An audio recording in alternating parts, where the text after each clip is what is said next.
Hello, everybody, and welcome to the High School Sports Caravan preview of Week 9, the last regular season week of high school football, and it has flown by as we get you ready for a big game at Kirkwood this week, and plus a lot of big games around the area when it comes to district play. I'm Jim Powers, glad to have you with us, joined as always by John Edwards. And John, this is a big week. I don't care if you are 1-7 going into this week, or if you're 8-0, 7-0 going into this week.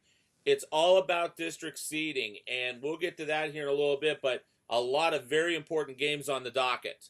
Absolutely. And one of the things that you talk about is district seating. And most of these coaches all know that they're going to make the playoffs at the end of the season. So if they're not playing their best football by week 2, 3, 4, and they can gear up for the back end of their season to gear up for week 10, it's an advantage for them to work out all those kinks early on and be ready for week 10. Absolutely. The game that we will have on the caravan this week, it's St. Louis U High, the Junior Bills heading over to Kirkwood to take on the undefeated Pioneers. And it'll be good to get back over to Kirkwood. We were supposed to have them earlier this year against Lafayette until Mother Nature put a cruel stop to that night of festivities after a 2.5 hour wait. But it's going to be good to see the Pioneers. And, these are two teams jockeying for position. They're in the same district, so they're both jockeying. They are, but Kirkwood right now, number one within the district, SLU High, number three. So the two teams wouldn't match up against each other unless it was in the district finals. But Kirkwood is a team, we know they're undefeated throughout the year. Will Hadler, their quarterback, really running the offense for them. 78 completions, 128 attempts. He's got 13 touchdowns and 2 interceptions, and that's exactly what you need from your quarterback. It's cut down on those turnovers, but when you really look at it, Jim, this is a team that has over 1,300 yards combined rushing from 4 or 5 running backs. Robert Columbus leading the way with 573 yards on the season. He's the team's leading scorer, and he has just 9 touchdowns for the season. And when you look at some of the state leaders, they're in double digits. Sometimes some of these guys have close to 20 touchdowns to over 20 touchdowns on a season, but Robert Columbus, the leading running back on this team, just 9 touchdowns. Yeah, but you know what, though? You look at the even balance of the Pioneers with Hadler quarterback. Sometimes you'll see Goddard slip in there too, depending upon situation. And then with Columbus and the rest of those guys, Matt Irvin has the recipe right now. They're not winning pretty. I mean, they're undefeated, but it hasn't been pretty in some games. I was at the Summit game a couple weeks ago to where they were trailing and they found a way to win it. And really, they're winning games on defense right now. And Coach Irvin has them just all cranked up defensively.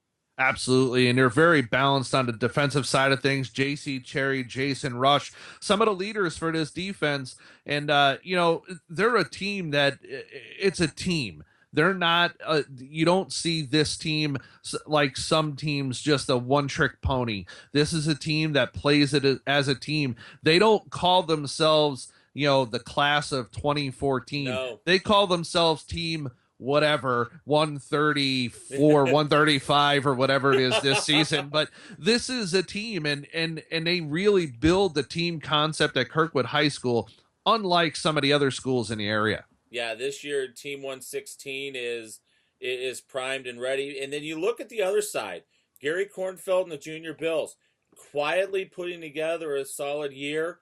They're in the number 3 slot. For them, I don't think there's any way they're going to catch Eureka or Kirkwood with a victory, but they want to stay in that number 3, number 4 slot because they want to have that home game next week.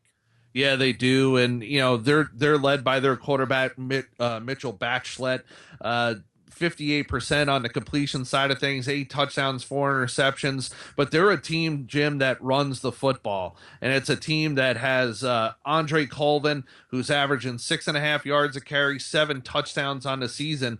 And really, they're they look for balance, but they've struggled to find that balance this season. Yeah, and plus two, they just the MCC this year was CBC's world and everybody else living in it, and their team, they were the only team to put up points against the cadets in the MCC this year. So If you want to take some moral victories and some positives, there it is. But the good thing is for the Junior Bills, they're not going to have to go on that side, but they're going to have to navigate the Eurekas and the Kirkwoods of the world in the district. So this is a great district, you know, pre game, so to say, before you get into that 8-team district. Listen, Class 6 is stacked. We talk about it every year throughout every part of the district. Through Class 6, every district is stacked.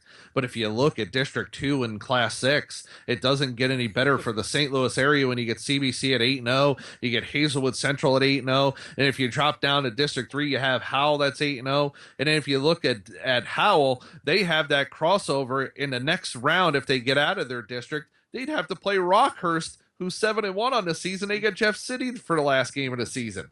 It's going to be a lot of fun, and we're going to have an extensive, preview next week where we'll, instead of 10 minutes, maybe go about 20 minutes because me and you will have a lot to talk about with that. So, but yeah, Class 6 is just going to be interesting. Class 5, you've got Webster Groves still maintaining, and it just seems like they're finding their footing right now. They didn't play last 2 weeks ago because of the weather.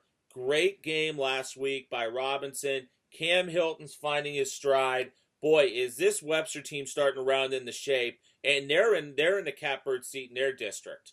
Absolutely. And if you listen, throw out the 56-12 loss to Francis Howell week 1. Rob Thompson struggled in that game. He had 3 interceptions in that game. But since then, Jim, 17 touchdowns, 3 interceptions on the season for Rob Thompson. He's got over 1,400 yards passing. Cam Hilton, you talk about him, dynamic football player, 10 touchdowns on the season. They get McClure this weekend to wrap up their season. They're a team that's only going to play 8 regular season games. To me, I think that's an advantage for this Webster team, despite the fact they'll play Turkey Day as well. But if you look at Class 5 outside of Webster Groves, you get Jackson in District 1, 7-1 on the season. They had a loss just a few weeks back, but they're still in the top spot. Vianney's behind them, and Vianney is a really strange football team. And we saw Jackson and Vianney earlier this season, in which Jackson got out to a huge lead. Vianney scored the last points of the game, but a turnover and a costly play by the quarterback to end the game killed the momentum on that. But Vianney started out the season with a win. They lost 3 games in a row, but now they're on a 4-game win streak. So look at Vianney, who finished up the season against Zumwalt South, to maybe pick up a win, carry that momentum, and really find their way as they get into the playoffs. I'll tell you what, the team that's impressed me, and we saw them a couple weeks ago in Class 5, was Ladue. And, they're undefeated. They finally cracked the top 10 poll. Finally, my brethren from around the state finally gave Ladue some love. But they're in a tough district as well, and they're going to have to take care of some business, to make it through in their district. And they got a big game this week. They head up to St. Charles West. Yeah, it's not going to be easy for Ladue, and I think we saw them a few weeks ago, and Ladue got out to a comfortable lead and kind of sat back a little bit after they got out to their lead. And listen, you're a team that's got to keep your foot on the gas pedal at all times, and if they could pick up a win this week, I think momentum will carry them a little bit. They'll get a good they could potentially get a good first round win, and maybe that'll carry them a little bit further, but it's never easy once you get to week 10. No, not at all. So some big games here in the St. Louis area. A lot of district jockeying for position. And, the one thing, and I said this on my call-in with the Big Sports Show on 550 KTRS Tuesday night, was there's some jockeying going on between those number 4 and number 5 seeds because you want to be able to host. You want to at least have a home game on week 10. And there's tenths of a point that are separating some of those. So, we may be not talking about a big game, but for those guys, it's huge games.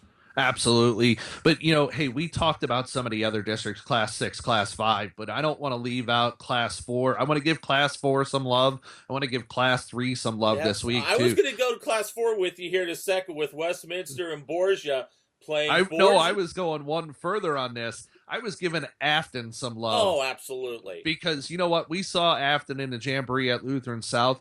We didn't think much of them on that night, but they're 8-0 on the season. They finished up the season against St. Charles. They're a team they're scoring 46 points per game, giving up just 10.5 points a game. And when we saw them that night, we were like, what's Afton really going to be bringing to the table? But Jordan Siegel, Jim, Jordan Siegel, their running back, 18 touchdowns, 9.4 yards per carry, really carrying the load for this team. But not only is he carrying the load for the team, but Devonta Burst, the quarterback on the team, is having a phenomenal year. Yes. He's only thrown the ball 60 times on the year, Jim, 60 times, which is probably a low for an 8-week stretch or a 9-week stretch for high school football. 545 yards, but for the season, Devontae's got 11 touchdowns. You know what, though? I'm going to go one step further with Burris. He's a great cornerback. He's leading them in tackles and doing a fantastic job. I saw them a couple weeks ago against Normandy, and on the muddy track at Afton, they took care of their business. But this Afton team is very good, and guess what? We're going to see an early matchup in the districts with state-ranked teams, because actually there's going to be a couple in Class 4. You've got Borgia and Westminster playing this week. Borgia's number 1, Westminster's number 2. If Westminster wins, they may not have enough points to catch Borgia, but there's your possible district final there. Afton, Miller Career Academy. They're next to each other in the top 10 poll. They are 1 and 2 in their district. We could see that matchup in the district final. Class 4 is going to be fun to watch, but the unfortunate thing about everybody in the St. Louis area, you got the Cardinal looking down at you from Route 44 down outside of Joplin. It's still Webb City's world. The thing is, though, you've got Webb City that's going to have to go through probably Helias or Carl Junction down on that side of the bracket. So it's going to be interesting, but Class 4 has really stepped up this year in our area. Absolutely, and it wouldn't be a preview if you didn't mention Webb City. No, I just absolutely, I love Webb City. Webb City's awesome. So, but Class 3, you wanted to get into some Class 3 stuff. Hey, Class 3, John Burroughs, 7-1 on the season. They'll finish up against O'Fallon Christian. They're top of their district in Class 3.